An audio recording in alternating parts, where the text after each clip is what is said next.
What's going on, guys? It's Traumatized from Dread King Gaming, here to you today with a Thorn guide. Now, with Thorn, with any build you do, you want to make sure you cast Nature's Cursed. Well, use Nature Cursed arrows on your target before you even put a volley on. Sometimes before you use Blight, but honestly, I wouldn't even worry about the Blight. Just drop the Blight to slow them, and then you can get your Nature's Curse off a lot easier. Alright, so let's move into the Helix. Alright, for Helix number 1, you want to go to the left with Brutal Blight. Increases Blight's area of effect damage by 15%. This is going to help with clearing the waves of minions, etc., etc. Sometimes even with players. Helix number 2, this is the one they changed. You want to go up the middle with The Wait Is Over. The final tick of Blight deals greatly increased damage. Okay, Helix number 3. For this one, if they have melee characters, you do want to go to the right, just because it'll push them back, it'll help you. It'll push them back and it'll push you back, so it'll really help. And it does increase damage, so you can get an arrow off. You'll see me do it at the end of the game, which I don't even think I have it on, but I'm not sure. I might, I think I do. But if there is no melee characters, you do want to go to the left with Jaw Strength. That'll help with killing the minions. Helix number 4, you want to go to the right with Knockout.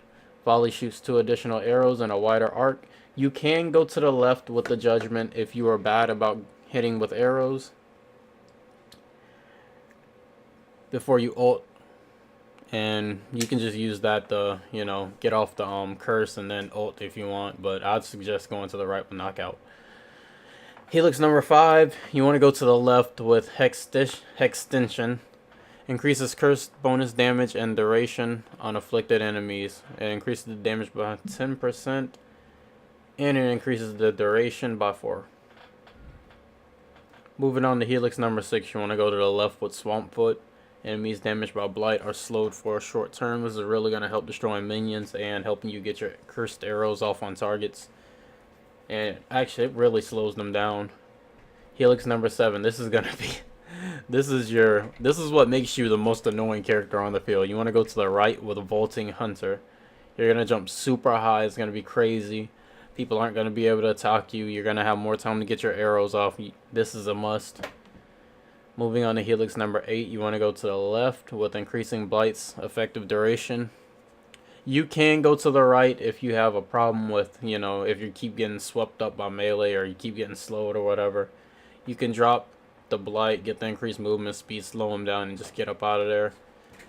They changed this during the winter patch, so people couldn't slow and get movement speed at the same time and have the increased duration, so that choice will be on you. Helix number 9, you want to go to the right with Kreshek's Rage. Increases volley arrow damage by 15%. It is a must. You need it. Moving on to Helix number 10, you want to go to the right with Wrath of Wild. Leaves a Blight field behind the detonation. Now, this Blight is affected by everything that you already have on it. So the slow, if you have the movement speed, the increased duration, the final tick damage. It's really good. Enemies will not be able to get away from you if you do use it. Alright, let's move on to the gear. Alright, Thorn's gear. I use Survivor's Regrowth Serum. It increases health regen by a ton, so it's really useful. Also, so does her legendary, which is kind of required. Well, it's not required, but you definitely want to have it. It increases skill damage, increases health regen, and here's the best part: Nature's Curse instantly charges at full draw. As soon as you pull the boat back to its full draw, Nature's Curse is applied to the arrows, unlike when you first start and Nature Curse is applied maybe a half a second after you full draw. It really helps with your damage, and it really helps with getting those arrows off. Moving on to the right, I have the Symbiotic Gauntlet. Increases attack damage, increases maximum health, and you gain up to 8.5 attack damage based on your current health.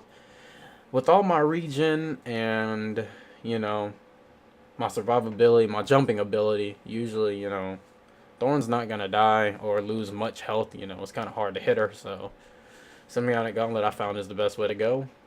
And hope you guys enjoyed the video. Like, share, let me know what I can do better, and